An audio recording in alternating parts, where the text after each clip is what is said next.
Sampurasun salam kaluginaan karahayuan di lebet nami Gusti Yesus Kristus, Gusti sareng juru salamet urang sadaya.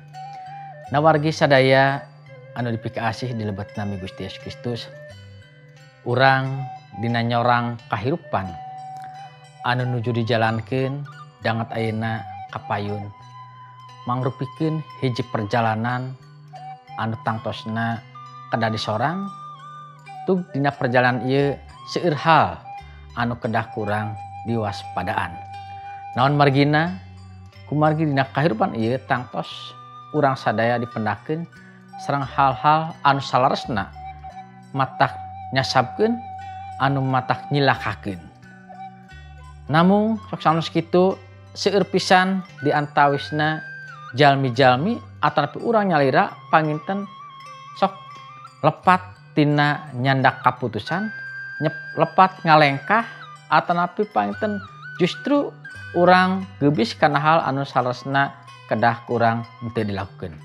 Kukituna wargi sadaya anu dipikasi di lebet Nabi Gusti, sangkan lengkah urang, lengkah anu laras tujuan urang, tujuan anu laras tapak urang, tapak anu laras urang meriyogikeun pitunjuk atau petunjuk kahirupan kamana sareng kumaha lengkah urang kedah ngalengkahna.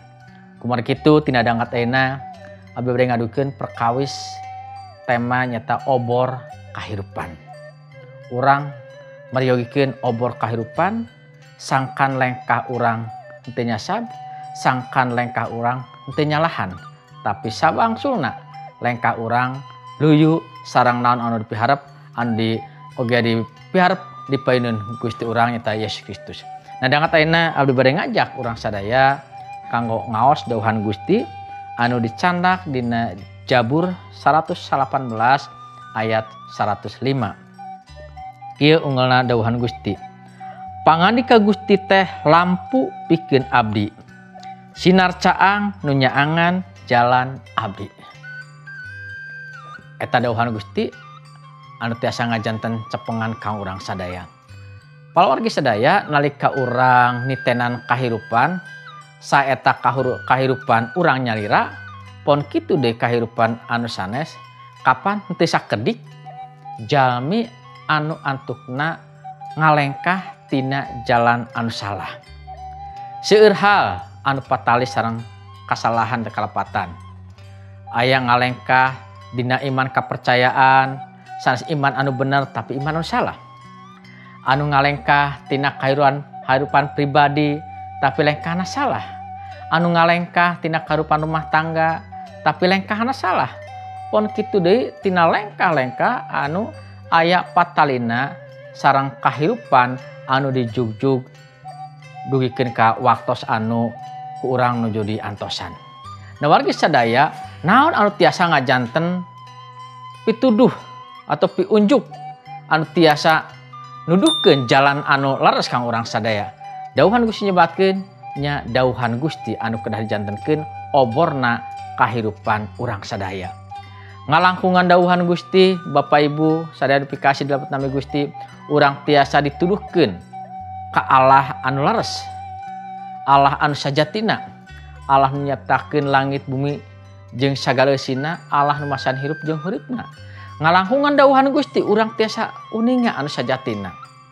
Tapi upami urang milarina ngalangkungan aosan-aosan anu sanes, tangtos palawargi sadaya panginten tiasa dipastikeun anu diudag bade milari Gusti tapi salaresna anu dikaengkeun sanes Gusti anu sajati. Pon kitu deui tina nyang hareupan kahirupan anu seueur dodo jagogodana tina kahirupan rumah tangga misalna.